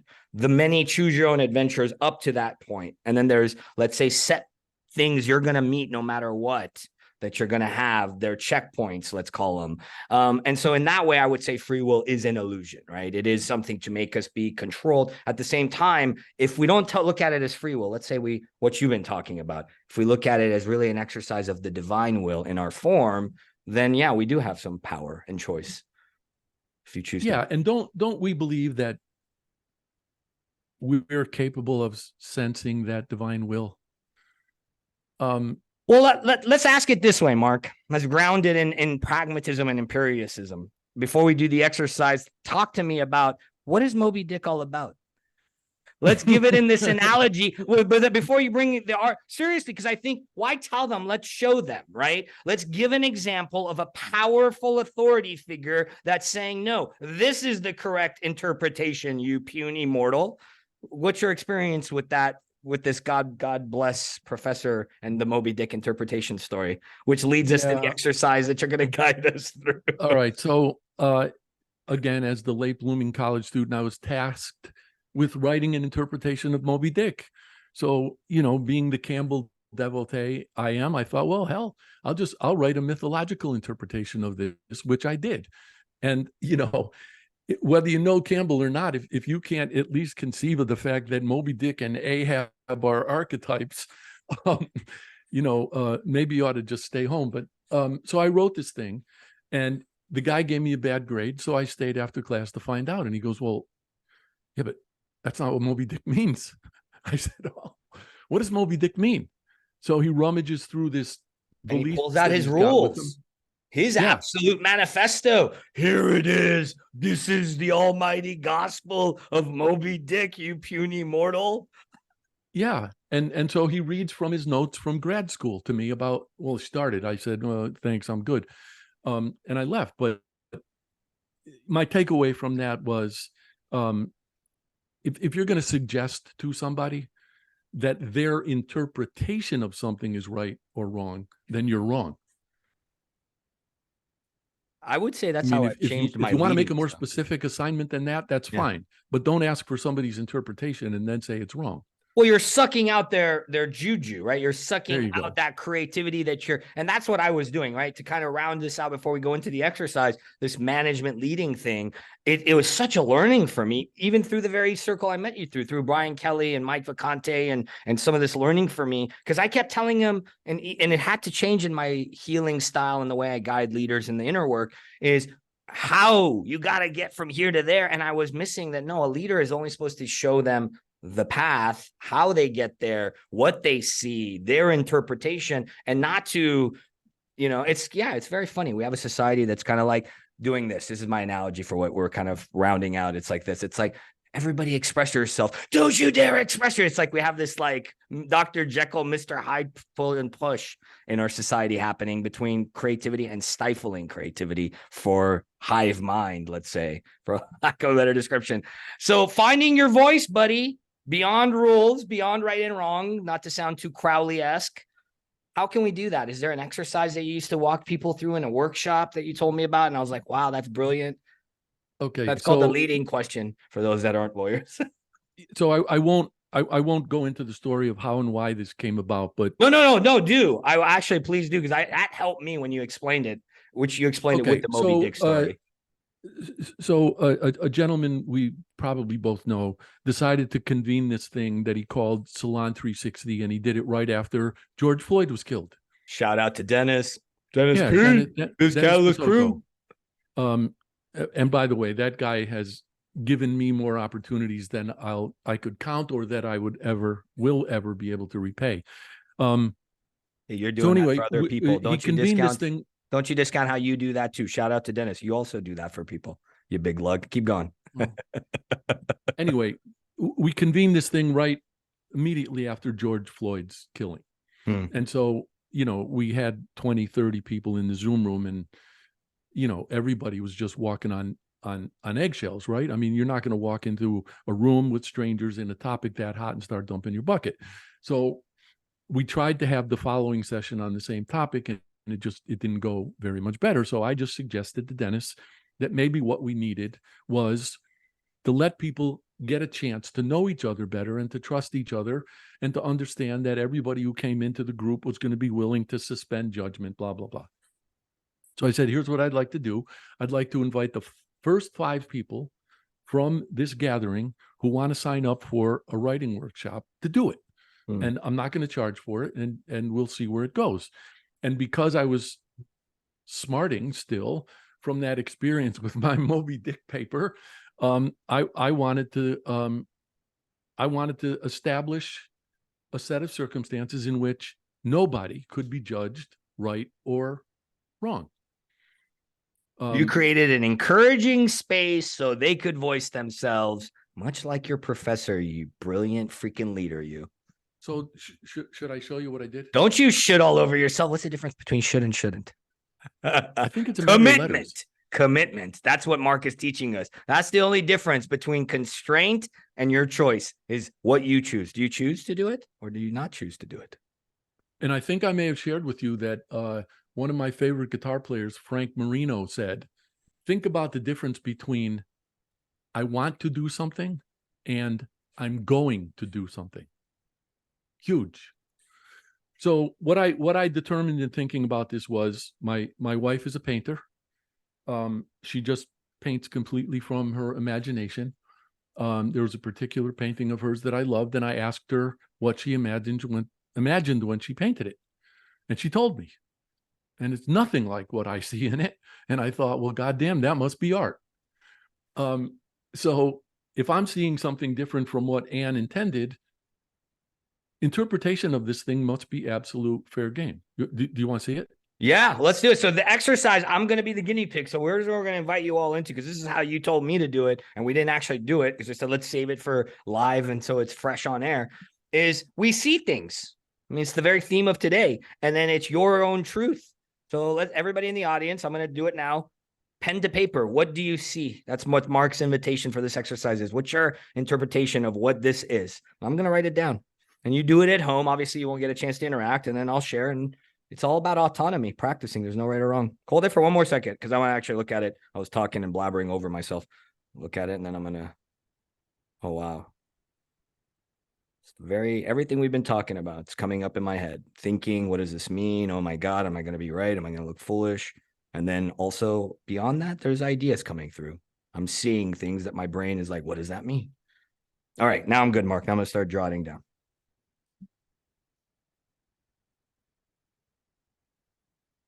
What happened was that nobody wrote anything at all that was like a book report. Well, I see nobody did that. Everybody wrote a story, and every story was completely different. And yet, what I recognized that they had in common was that each one of those people had made an attempt in what they wrote to bring order or to impose order on the chaos they witnessed in that painting. And it was just incredible. It's liberating, right? I mean, I look at it as a valve, and you open the valve, and what your job is, like a plumber, is to get the creative juices to flow. So the exercise, there's no right or wrong. So here's what dropped in for me. See, old Haas would be like, am I really going to read this on the air? Oh my God, what does this mean? And it's the very act, the responsibility you invited into the space of, well, birth it through. White mist coming in to clear the air. A rainbow of voices, like clouds. We have fleeting choices. Oh, wow, that rhymed. I didn't even notice it rhymed. Well done. Can you share that to Anne? Because I'm going to be a little slightly serious and slightly facetious. Can you ask her if that's accurate, my interpretation or not? No, she's not going to answer that question. I know. But I will ask you this. Are you even aware of how many senses you just invoked in what you wrote? You mean we have extrasensory gates and we have different pathways? And you mean I can be like a wordsmith and invoke different responses? No, please tell me, because this was channeled and it's one of the audience gets to see it live. When you actualize your voice, agency, sometimes it's like automatic, bursts through us. And I was, no, what did I do here? Still, I'm being serious. I'm like, when you say it, my brain, my genius goes, okay, I can see the scent. Like there's sight, you tell me what you're picking up. Well, I was obviously I was perceiving sight, but I was also at least interpreting sound. I was actually waiting for you to say something about what you smelled. But the waft of your brilliance. Oh God. I keep forgetting what a sick pup you are. That's your match, you son of a gun. Don't, it's just formality here, Mr. O'Brien. We're both members of the initiated. Theatricality and deception are powerful agents for the uninitiated, says Bane. There was trust in what you just wrote. Yes. I mean, in just those couple of minutes. Well, because you created a safe space, right? That's why our first encounter after meeting you through Brian Kelly and Dennis's group was the synchronicity, or let's say the fates and the convergence of it, was that you literally created this space for me to go, I would say that's a leader, right? You share a vision and you espouse it, and the rest is up to them to exercise it. And that's and versus if you micromanage and you chokehold it, nothing's going to happen. The creative juices aren't going to flow. So yeah, I would say this is a testament to both the work I've done on myself in 8 years of almost, to arrive, and then also your brilliance, because as a space holder, this whole 2 hours has prepped me to get out of my head, comfortable enough to say, all right, I'm going to share something that my type A brain wants to go, is it right? Is it wrong? Is it good? Is it any art? So I actually want to bring this all the way back to the top. Yeah. And to the notion of leadership. And obviously we've already established the difference between leaders and managers. But I want to make a point about the necessity of managers, because leaders are responsible for having the vision and communicating the vision. They're also responsible for hiring the management people who can effectively absorb and understand the vision and effectively communicate it, cascade it through the organization, and to also find people who are willing to, you can put this any way you want, get behind it, embody it, endorse it, be ambassadors for it. It's corralling the troops. It's proverbial corralling of the troops, or marshaling of the resources, shall we say? And I'll give you an example of how literally this translates for me. I was moving out of a home where I lived, and I had a bunch of junk to get rid of, and I called 1-800-GOT-JUNK. This absolutely pristine truck showed up with 3 dudes in uniform, all of them as pristine as the truck. And when those guys got done, I wrote a letter to the guy who founded 1-800-GOT-JUNK, and I said, dude, my profession is brand management.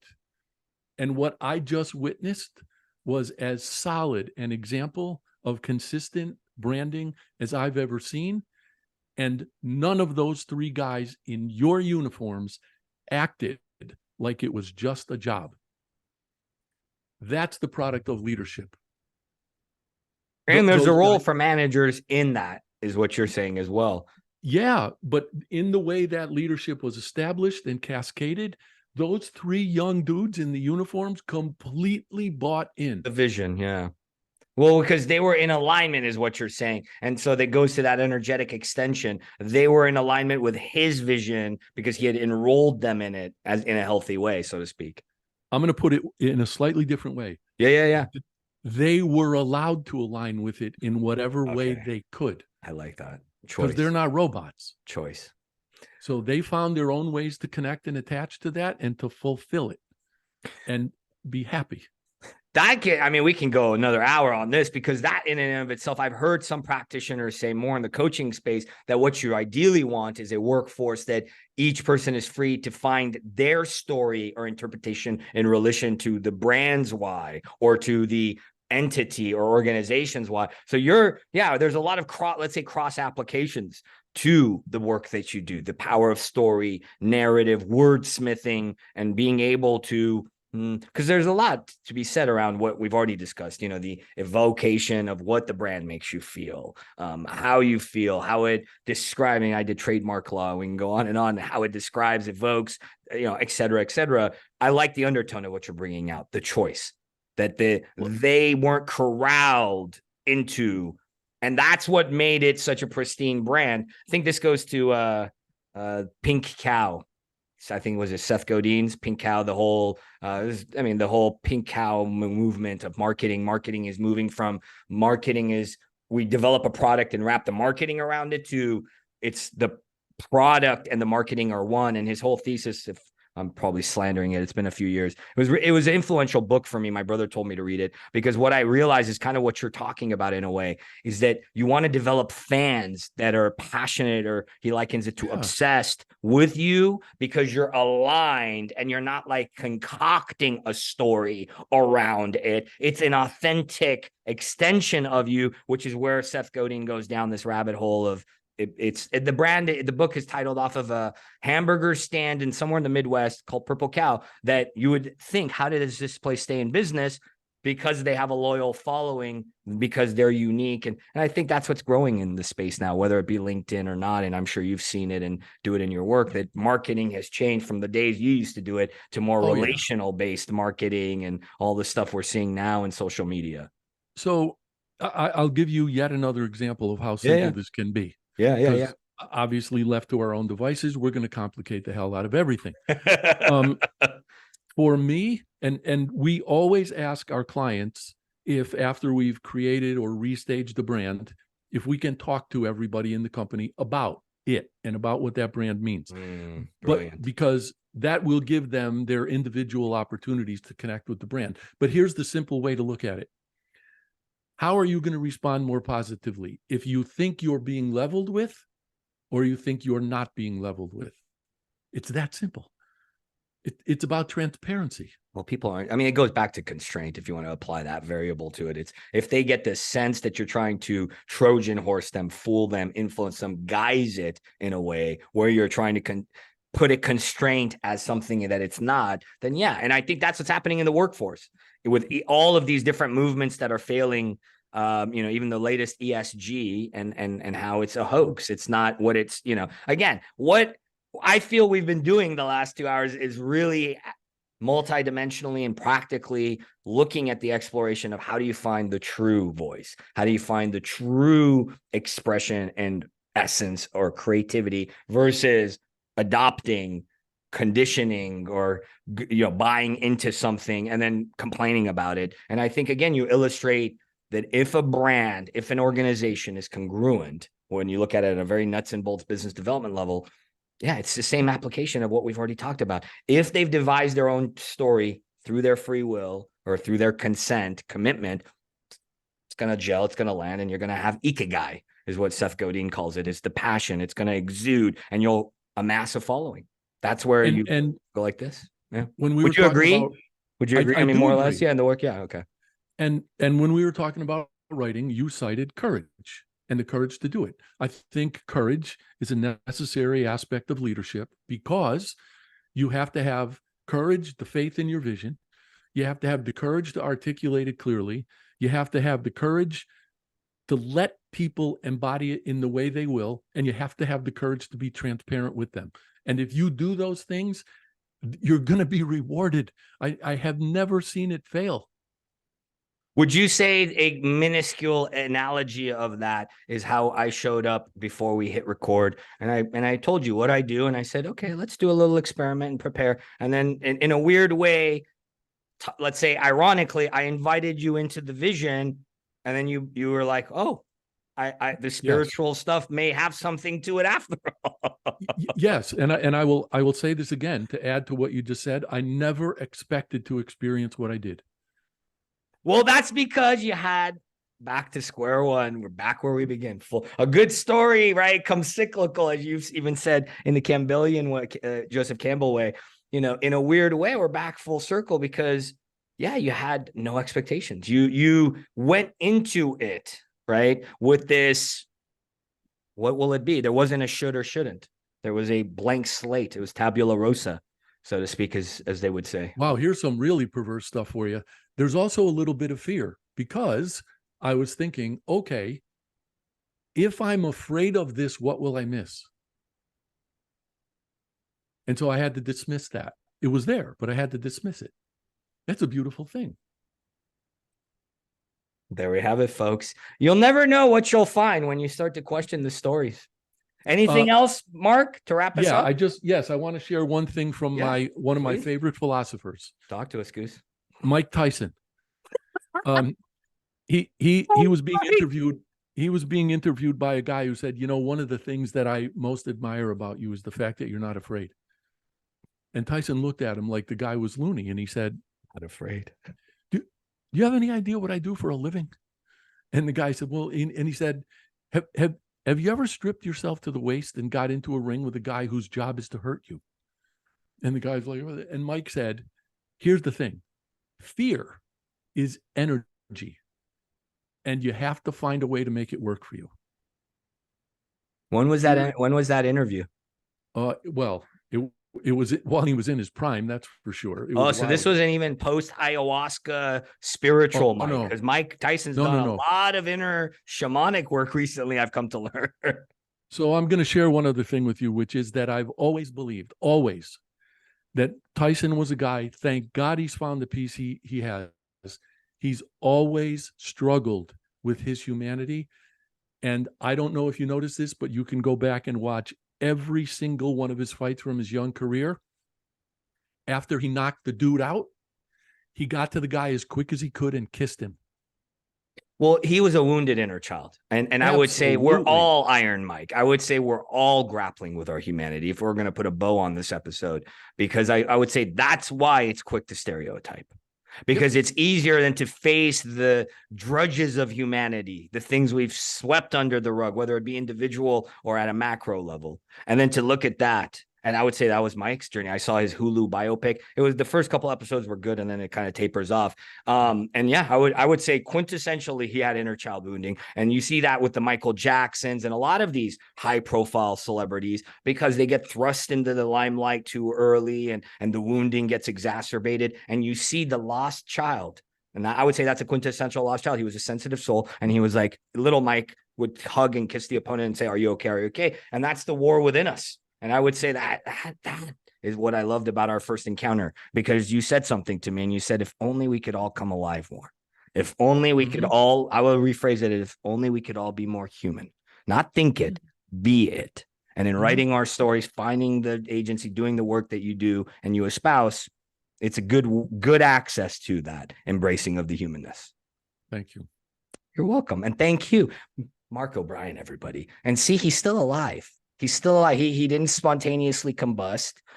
He went into the woo-woo. And as Joseph Campbell said, the difference between a psychotic and a mystic is that the mystic can drown in the deep waters of the mystery, when the psychotic will swim where the psychotic will drown. So there is something to our consciousness and what we limit ourselves with, what we story ourselves with.